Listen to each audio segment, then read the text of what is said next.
थोड़ी दूर चलते ही मनौना धाम का मुख्य द्वार सामने आ गया। ऊंचा, भव्य और रंग बिरंगे झंडों से सजा हुआ। द्वार पर लिखे शब्द मानो खुद कह रहे हों, यहाँ सिर नहीं अहंकार झुकता है। घर से निकलते समय सुबह बहुत जल्दी आंख खुल गई थी।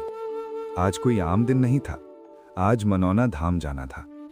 घर के बाहर निकला तो हवा में हल्की ठंडक थी।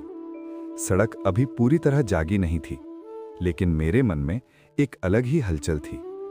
गाड़ी आगे बढ़ी और धीरे धीरे शहर पीछे छूटने लगा। रास्ते का नजारा, सड़क के दोनों तरफ खेत फैले हुए थे। हरी फसलें सुबह की रोशनी में चमक रही थीं। कहीं कहीं किसान अपने काम में लगे थे, तो कहीं चाय की छोटी दुकानों पर लोग बैठकर दिन की शुरुआत कर रहे थे। जैसे जैसे आगे बढ़ा, मनौना धाम के लिए जाने वाले लोग दिखने लगे। किसी के हाथ में फूल थे, किसी के कंधे पर बच्चे और किसी की आंखों में बस एक ही उम्मीद। भीड़ बढ़ती गई। थोड़ी देर बाद रास्ते में भीड़ बढ़ने लगी। ऑटो, बाइक, पैदल चलते लोग, सब एक ही दिशा में। ढोल की धीमी आवाज, लाउडस्पीकर से भजन और बीच बीच में जय बाबा की किनारे। अब साफ महसूस हो रहा था, मनौना धाम पास आ रहा है। कुछ ही देर में मनौना धाम का मुख्य द्वार सामने था। दूर से ही उसकी भव्यता दिखाई दे रही थी। रंगीन झंडे हवा में लहरा रहे थे और द्वार के बाहर लोगों की लंबी कतार लगी थी।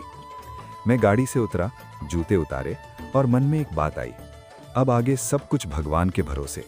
गेट से मंदिर की ओर। जैसे ही गेट के अंदर गया, एक अलग ही दुनिया थी। चारों तरफ घंटियों की आवाज, अगरबत्ती की खुशबू और श्रद्धा से भरे चेहरे। लोग धीरे धीरे मंदिर की ओर बढ़ रहे थे। कुछ लोग मन ही मन प्रार्थना कर रहे थे, तो कुछ अपने बच्चों को समझा रहे थे। मंदिर के पास, अब मंदिर सामने था। भीड़ बहुत थी, लेकिन किसी को जल्दी नहीं थी। हर कोई शांत था, संयम में था।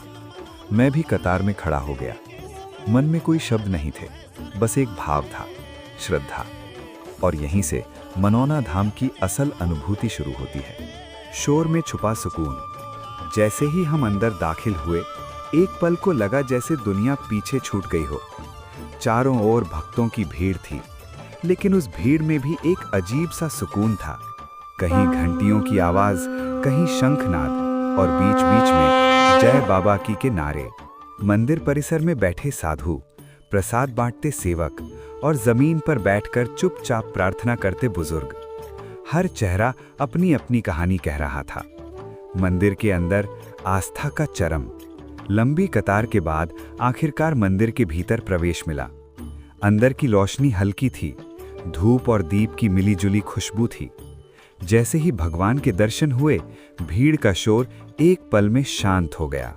लोगों की आंखें बंद थीं, होंठ हिल रहे थे और मन बस ईश्वर से जुड़ा हुआ था।